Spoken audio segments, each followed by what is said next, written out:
I'm George Stephanopoulos. I'm with the Hellenic Film Society USA here in New York, and we're here to talk to the writer-director Yelena Popovic about her film Man of God, which was released in Greece in 2021, then had its US and Canada release in early 2022. The movie will premiere again, not premiere, but it'll be shown again in New York at the Museum of the Moving Image on May 7th at 3 p.m. The museum is in Astoria, New York, and the screening will be part of our Always on Sunday film series. It's been seen in New York first back in, I think, February before the US release with Greg Pappas and his Greek American Foundation had a screening. So I had the pleasure of meeting you for the first time, and your husband, producer partner, Alexandros Pater. So welcome, and thank you for giving us this opportunity to talk again about the movie, which I'm personally very excited to get into a conversation with you about that. Thank you so much for having me. It's my pleasure. I'm going to ask you about the release in Greece. I guess it was August of 2021. And the reason why I'm going to ask you is I happened to be in Edessa, Greece that summer. There's an outdoor cinema there. And I can tell you, I tried 4 straight days to try to see the film. And every time I went, it was sold out, which is like never happens in Greece. And so could you just talk about that experience? Because I'm sure you were there at the time of the release. Yeah, that was quite amazing. We, as you know, it was they actually opened theaters. I believe it was May or June after the pandemic. It was that time, and we kind of settled on the date. We were thinking, okay, let's release it when people are back from vacation. So it was end of August, I believe, when the film released. And yes, I remember Christos Luli sending me when the film released, sending me a picture. He said, and he sends the picture of people waiting in line around the block. Imagine to get it, and he said, "Can you see this?" I said, I haven't seen this before. This is completely crazy. So yeah, that's how it started, and then, I mean, you had the same experience as some of my friends who wanted to see the movie. I'm here in the southern parts around Glyfada and Bula. And they were trying again 3-4 times. They had to try to get tickets to see the film. I mean, people were, the same thing happened in Crete. I had a friend of mine, this lady said, well, my husband and I wanted to see it. And we said, well, we're just going to get a ticket at the last moment. I mean, who's going to go watch a movie? I mean, I'm sure there, I mean, you shouldn't say that it's in a bad way, but like, you know, there are always tickets to get. And this is when I got there, the whole block was like, you know, people were waiting in line around the block, and there was no way to see the film that time. So according to my distributor, Feel Good, which they have done an incredible job with this film, they said they haven't seen this like since the times of Titanic. that people were not only going and waiting in line, but you had people seeing it like 4 or 5 times, and not unlike what, you know, there was a little bit of this prediction, whether it was political or whatever. I don't want to get into that because I don't know. I don't want to speculate. But there was this prediction of, oh, this film, you know, it's super religious, which I didn't even try to make a religious movie, but that's besides the point. Even though I said that over and over again, yes, it has a religious theme, but I focused on the human element of a movie, which is, I believe it was successful. And they were saying, well, it's religious, only a few grandmothers with a few grandchildren will see it. Well, to their surprise and everybody's surprise, it was predominantly young people that were going to see the film, and multiple times, which to me, it really meant a lot. It is an interesting film because of Nektarios being a contemporary saint, and people know him, that people visit Aegina and the monastery there. And whether you're religious or not, you can't discount the numerous miracles that Nektarios has performed.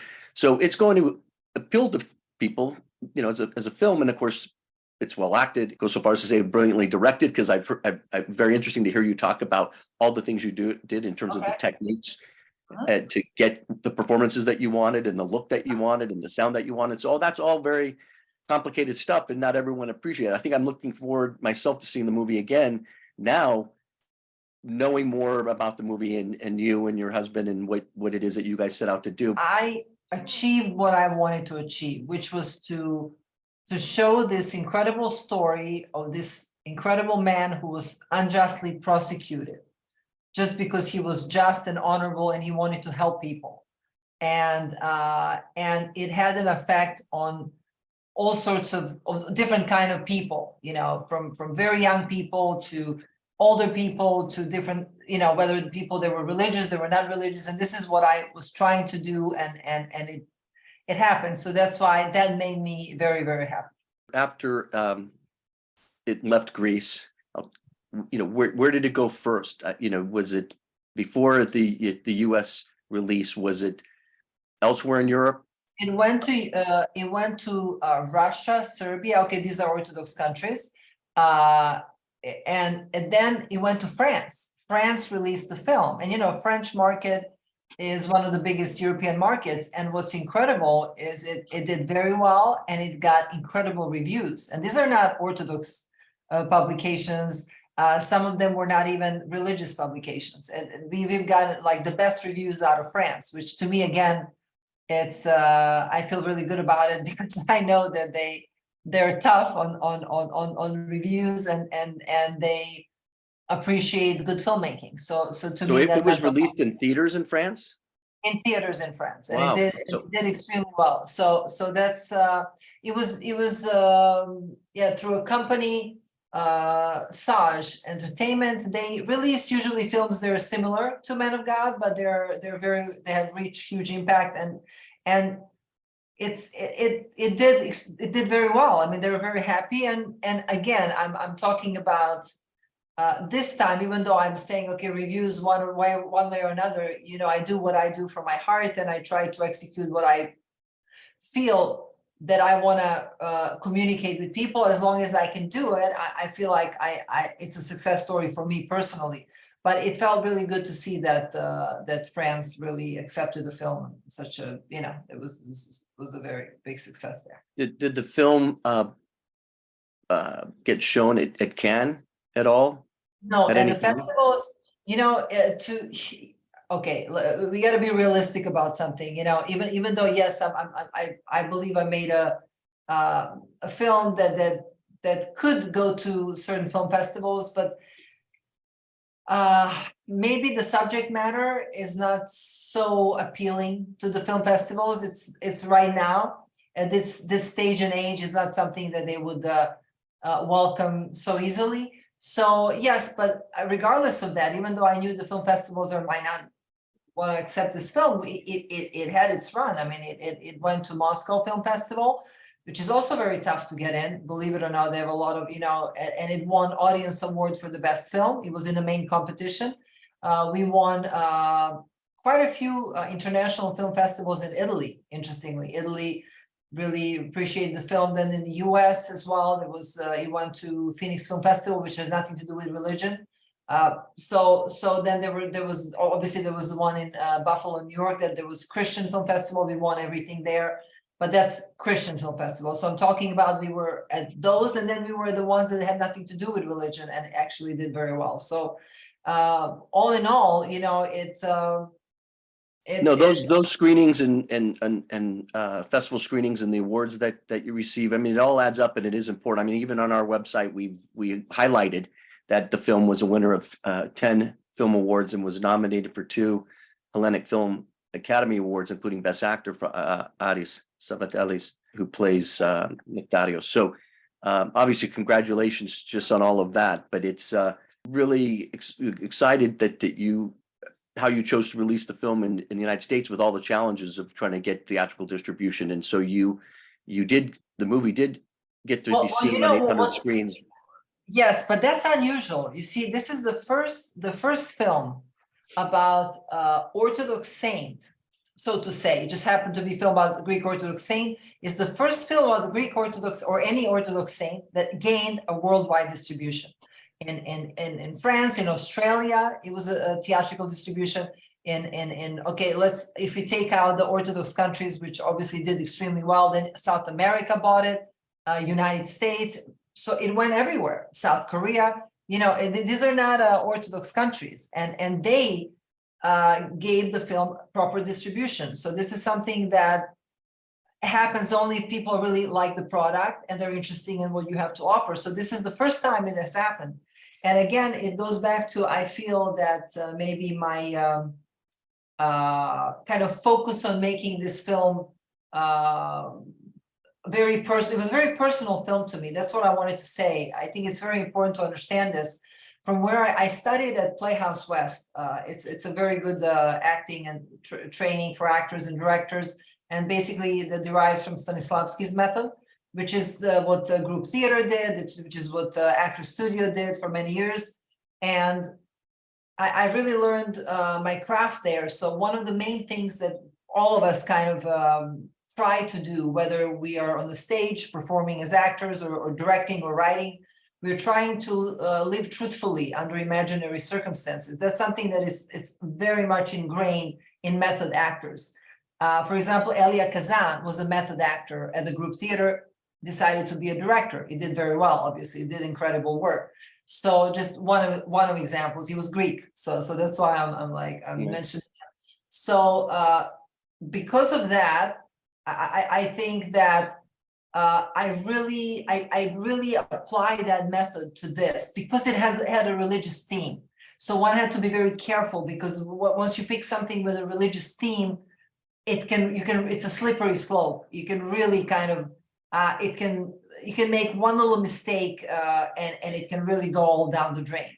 So one thing that I had to focus on is to be as honest and truthful in on each aspect of this filmmaking, whether it were performances with actors, director of photography, costumes, makeup. Everything had to be very subtle and very real. So even with my actors, for example, I've really had a very good relationship with all of them, especially Aris Saint, who did an incredible job. We worked very well together. And we focused on, this is now the method training of what is this, what are they doing rather than what they're saying. This is very important to really kind of make it very real and personal. And it was a certain style of acting that everybody applied. There were no rehearsals. So they were just really living it truthfully, and they knew exactly what everything meant to them, what the other person meant to them, what they had to do in the scene. So that was very, I really remember Kostas Lambropoulos, my producer, says, why is she spending so much time with actors? I'm like, no, well that's actually what's going to give life to this film, because this film really depends on the truth. It has to be very real, So then the same thing was applied to the costume. I had an incredible costume designer, Eva Natena, who is just incredible. She put so much effort and went into so much detail, and I think she's a genius at what she does.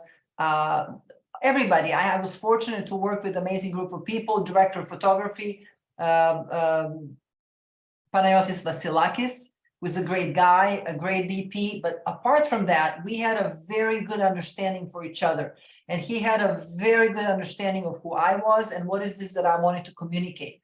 So when we sat down and we went through the whole script and we did a storyboard and all that and discussed every frame, we also decided to desaturate slightly the color of the film to match, again, to go back to the truthful storytelling, to match the life of Saint Nektarios, because life of Saint Nektarios was not easy. It was slightly gloomy, right? It went through a lot of difficulties. And at the same time, it gave kind of timeless feel, like almost like a black and white film, but it wasn't black and white film. So that's something that it kind of worked with this kind of storytelling. So everything was very carefully devised to support this film and the storytelling. And those are all some very interesting choices, because had you not done that and it was just all in color or something, it would be very different. But that's what I'm saying. The same emotion.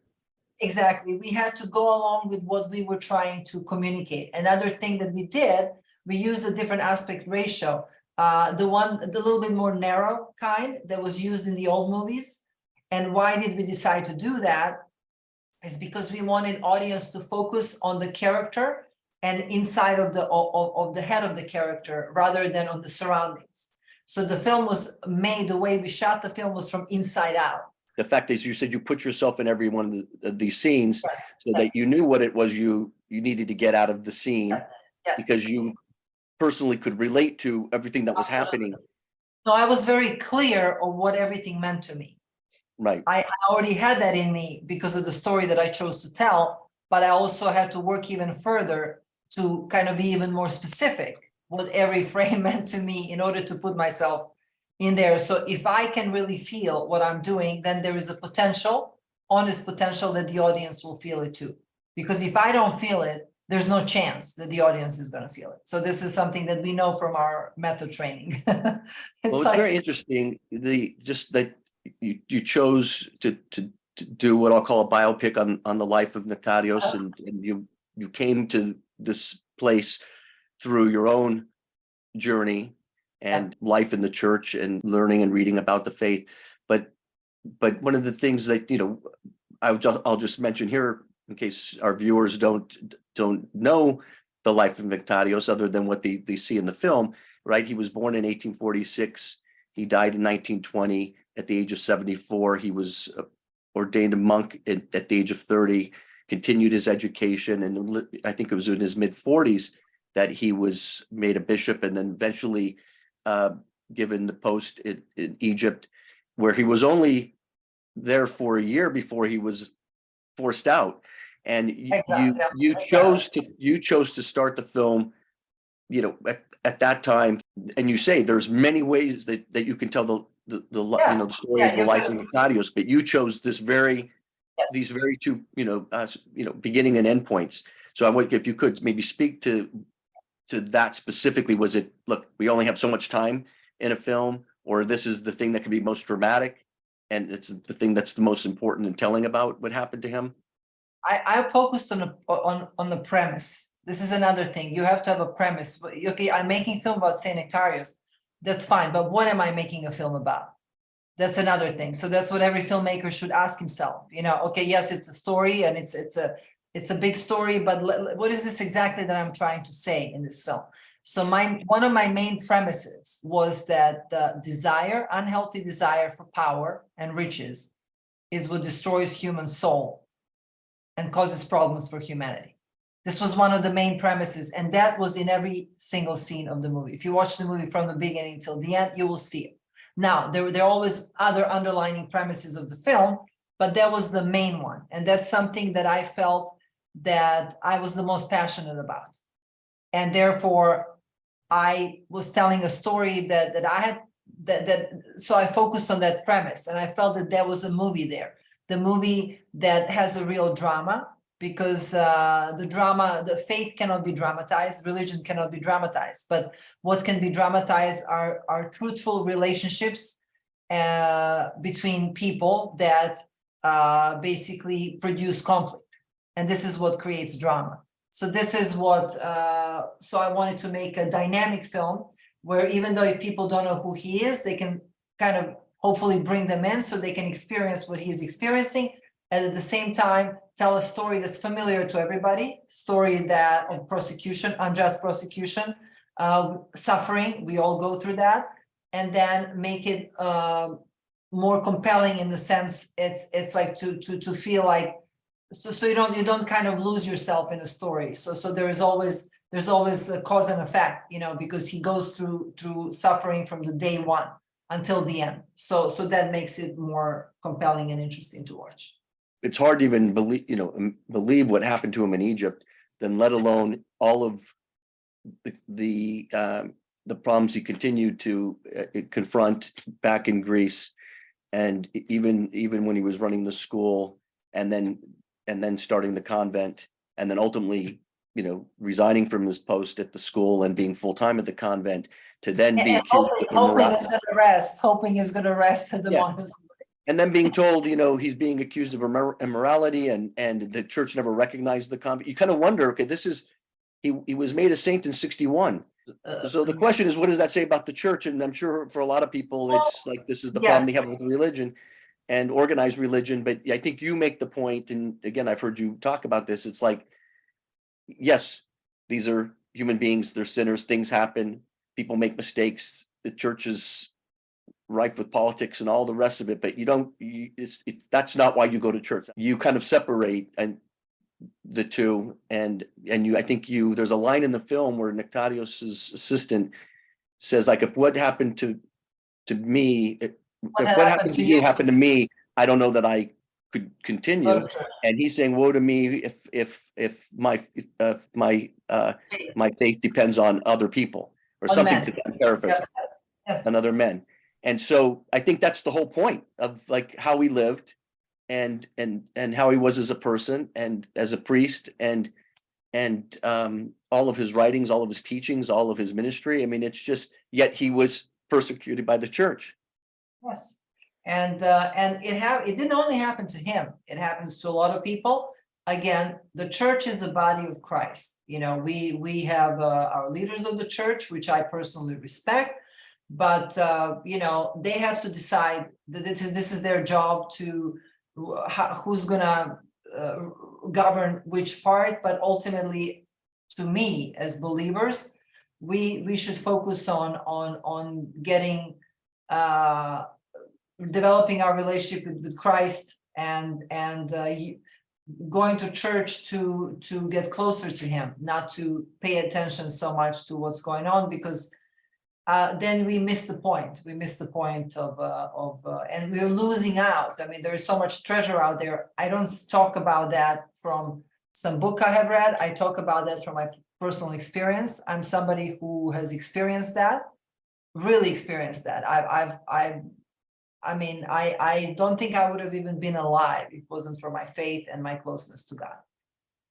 Well, and then you talk about the many miracles that happened in you know, as that got you to the point where the movie actually got financed and made. And Yes. I just to hear that you know, talked to the monks of Mount Athos, who, you know, introduced you to people that ultimately invested in the film, that you've met people who introduced you to your composer, you met other people who made introductions to Aris, and all of these things just don't happen by chance. I mean, even you setting out to make this movie and tell the story was probably a 20-year journey. I mean, I was fascinated to hear how much time you spent at the monastery in Phoenix.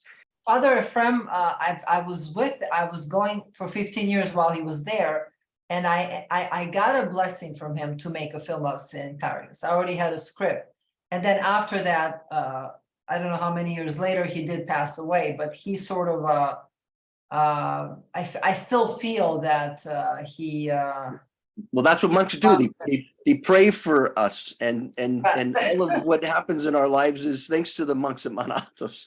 And I think it was the monk of Mount Athos who also said, like, you also have our blessing to make this film, but they did have a requirement, which is that the person who you hired or cast to play Nektarios had to be Orthodox. No, that was Yelena Ephraim. That was Yelena Ephraim from Arizona who had that. Interesting. Yes, he was the one. And then, but you know what's connection? There is a big connection between that and Vatopedis, because as you know, Yelena Ephraim's spiritual brother was Saint Joseph of Joseph Vatopedinos, they call him. And so it's not an accident. And they were all children of a Saint Joseph the Issachar. So whose holy relic, his head was always in Arizona. I would venerate it every time I was there. So it's not an accident that I got a blessing from Father Ephraim in Arizona, and I end up getting in touch with the monks from Vatopedi. It's not a that all has its own little connection there. You also talk about it's at St. Gregory's, the monastery, but that there's another St. Anthony the Great. St. Anthony the Great, but there's a church on the monastery that's Saint Nektarios. Yes, and I didn't know. No, I thought that church is dedicated to Saint Anthony the Great and Saint Nektarios.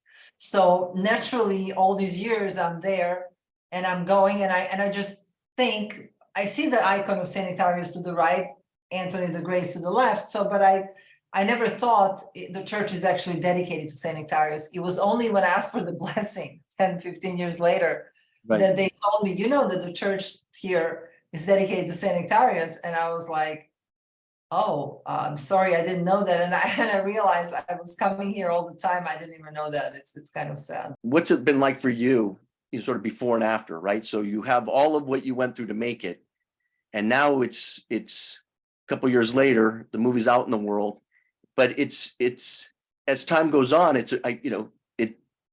think you have a different relationship to the movie, and so I'm Yes. wondering what that's like. What's that for you? For me, with the film, well, what I can say, first of all, the film sort of, you make a movie, it's yours, but eventually becomes people's film. It's sort of, it's out there for people to see. So even though I say my film, it's group effort, our film, but it's really now belonging to people. But what I can say that yes, we've been. I mean, I personally have struggled a lot. It was not easy to make this film.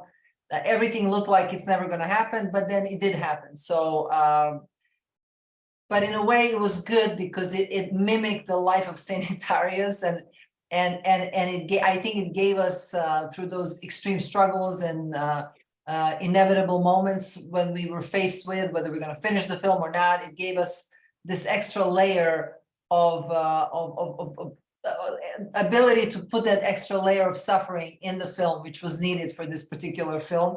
And for me personally, I think even though it was excruciatingly difficult on so many levels, on emotionally, personally, mentally, financially, every possible level imaginable, I feel that I was granted some kind of peace that I did not have before.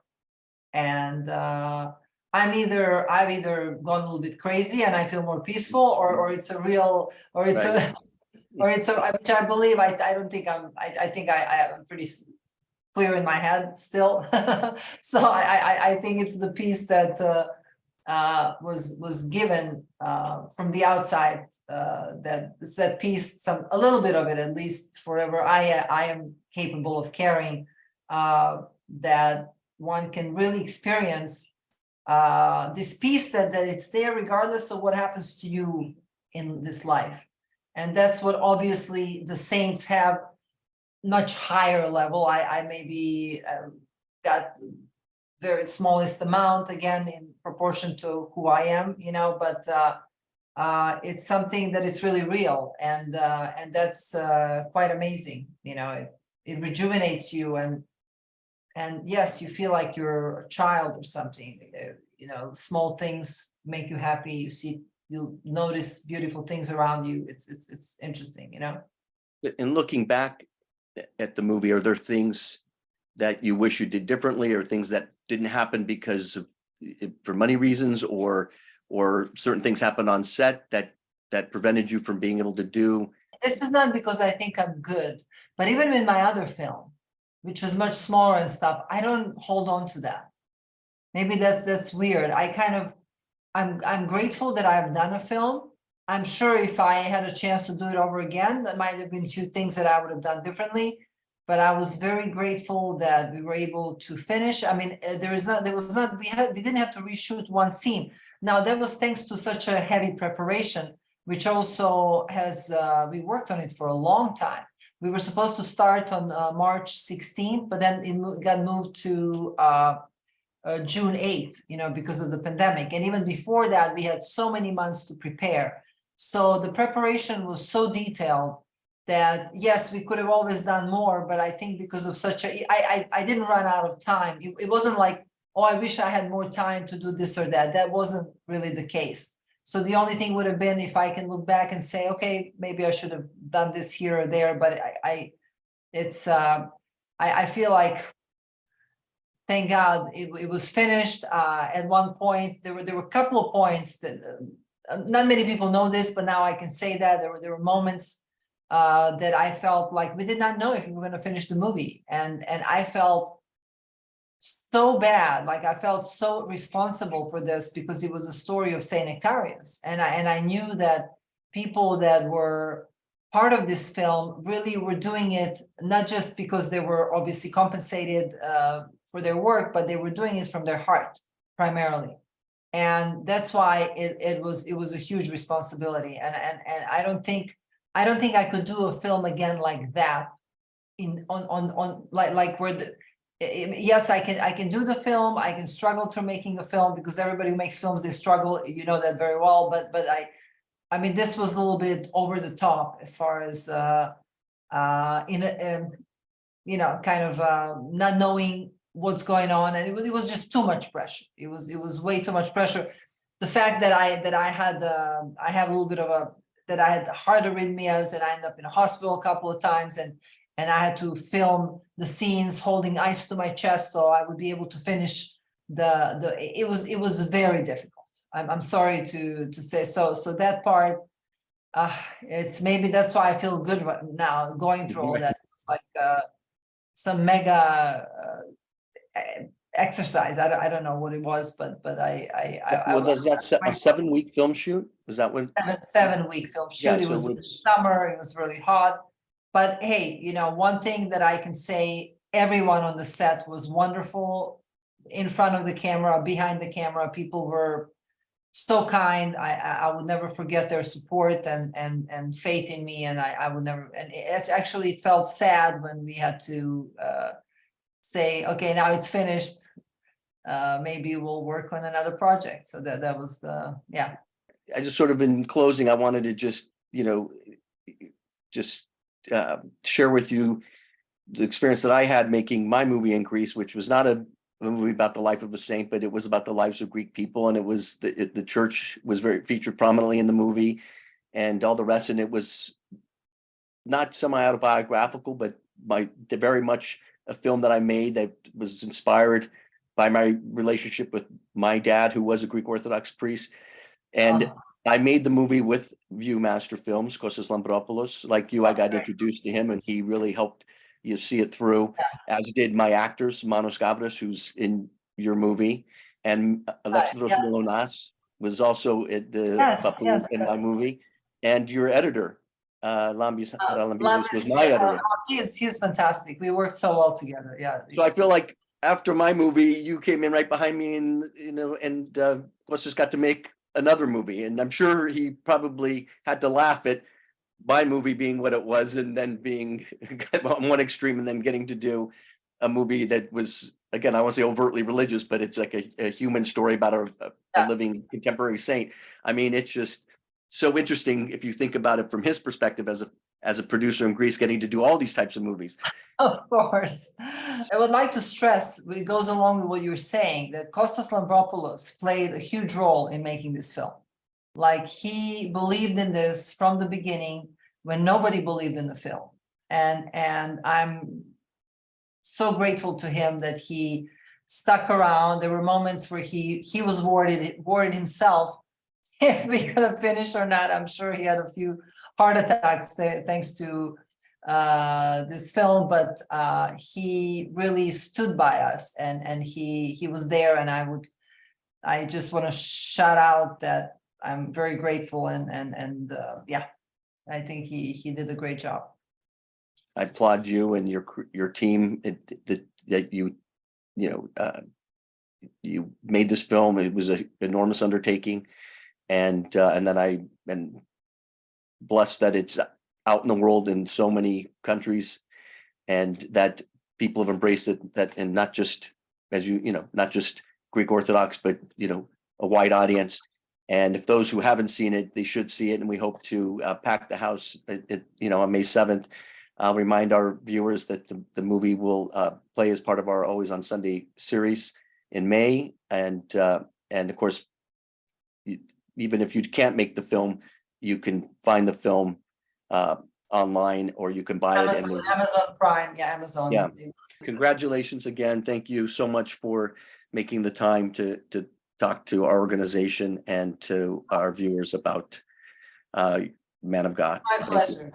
My pleasure. Thank you.